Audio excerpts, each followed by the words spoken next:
হে কবিগুরু রবীন্দ্রনাথ, তুমি আমার জীবনে অমূল্য এক পরশ পাথর। তোমার কাব্য, কবিতা, নাটক, গানে ধন্য হয়েছি আমি। তুমি একজন সাহিত্যিক, চিত্রকর, লেখক, শিল্পী। তোমাকে জানার চেষ্টা করি। যখন রবি ওঠে প্রাতঃকালে পূর্ব গগনের ভালে, সন্ধ্যা হলেই ধীরে ধীরে পশ্চিম আকাশে যায় অস্তাচলে।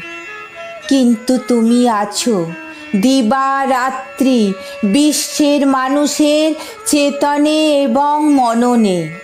এই বিশ্ব সংসার যতদিন থাকবে, প্রতিটি মানুষের হৃদয়ে স্বর্ণাক্ষরে তোমার নাম উজ্জ্বল হয়ে থাকবে।